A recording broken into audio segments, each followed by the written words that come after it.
सस्ते तरीके से पानी दिलाने का काम किया जाए। बहुत बहुत धन्यवाद, आपने बोलने का मौका दिया। बहुत बहुत धन्यवाद। बहुत बहुत धन्यवाद सभापति महोदय। पानी पे चर्चा चल रही है और पानी का सही मूल्य जो है वो मरुस्थल के, वो रेगिस्तान के लोग ही समझ सकते हैं।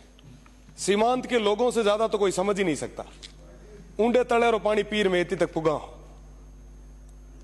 आज पानी पे चर्चा चल रही है और उस सीमांत के लोगों को आजादी से लेके आज तक अभी तक पानी नहीं मिल पाया है। एक तरफ हम बात कर रहे हैं साहब, मंगल ग्रह पे पानी ढूंढ रहे हैं, अलग अलग जगह जा रहे हैं, पर वाकई स्थिति क्या है, धरातल की स्थिति क्या है, इस बारे में सोचने की जरूरत है। स्टेट को और सेंट्रल गवर्नमेंट को मैं धन्यवाद देना चाहूंगा कि आप ERCP जैसी योजना लाए। साथ ही साथ मैं निवेदन करूंगा कि वेस्टर्न राजस्थान के लिए भी ऐसी परियोजना जरूरी है जिसकी सबसे ज्यादा जरूरत है। मेरे से पहले भी कई माननीय सदस्यों ने इसकी मांग रखी, मैं उन्हें भी धन्यवाद दूंगा। साथ ही साथ सभापति महोदय, आपके माध्यम से मैं प्रदेश की सरकार से निवेदन करना चाहूंगा कि नर्मदा व इंदिरा गांधी नहर है वो काफी लंबे समय से उनका एक्सटेंशन भी रुका हुआ है और काम भी अधूरा है। सीमांत के लोग चाहते हैं कि नर्मदा और इंदिरा गांधी नहर को आपस में जोड़ा जाए ताकि वो जो DNP क्षेत्र है, वो जो सीमांत के लोग हैं और उनकी जो जमीन है उसका फायदा मिल सके, वहां पे बुआई हो सके। आज के समय में ये बहुत ज्यादा जरूरी है। नर्मदा नहर की मैं बात करूं तो 2013 में इसको लाया गया था, 2017 तक कंप्लीट करना था, 217 गांवों का लक्ष्य था, पर मुझे बड़े दुख के साथ कहना पड़ रहा है कि आज भी वो पूरी नहीं हो पाई और अभी तक वो टेस्टिंग में चल रही है। मेरा निवेदन कि इंदिरा गांधी नहर परियोजना थी, उसका भी एक्सटेंशन रुका हुआ है।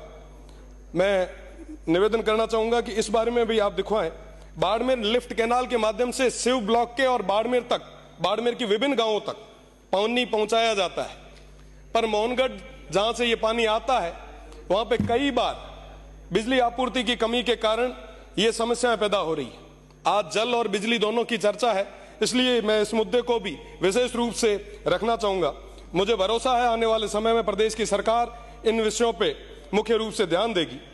आप जो ट्यूबवेल दे रहे हैं, माननीय मंत्री जी ने अभी, सरकार ने जो ट्यूबवेल, जो हेडपंप्स की अभी हमें जो दी है, मैं उनके लिए भी धन्यवाद देना चाहूंगा। उससे पहले भी हमें कई सारे हेडपंप आपने दिए, उसके लिए भी मैं धन्यवाद दूंगा।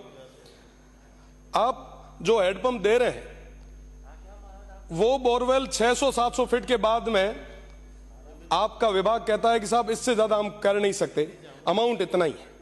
हमारा वो भौगोलिक क्षेत्र जो है, भौगोलिक जो स्थितियां हैं वो अलग है। वहां की 900-1000 फीट ऊपर तो के पानी को नहीं, आप 600 तक खोतरे छोड़ दिया करो।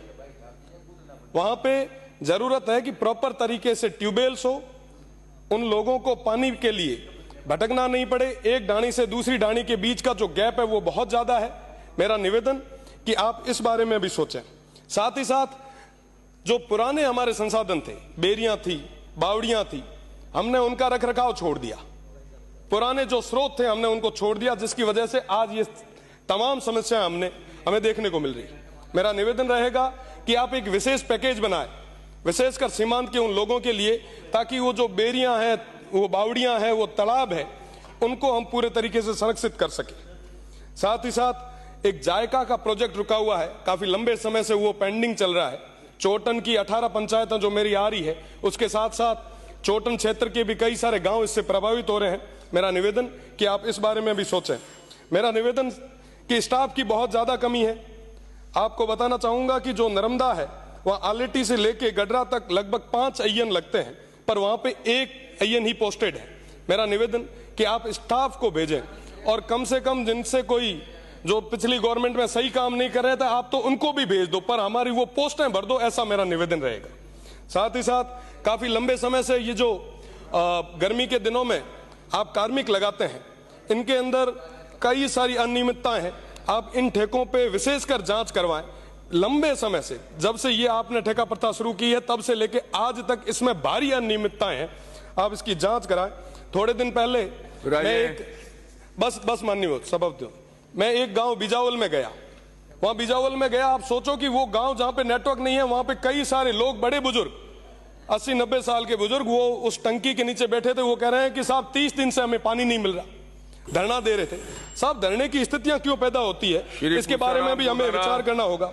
साथ ही साथ मेरा निवेदन रहेगा, बस एक मिनट साहब, इन तमाम मैं आपसे निवेदन करना चाहूंगा कि बांडासर गांव है जहां के एक 80 साल के बुजुर्ग थे, लोंगे खान जी, उनसे मैंने वादा किया था कि साहब पानी पहुंचाऊंगा। माननीय सभापति महोदय,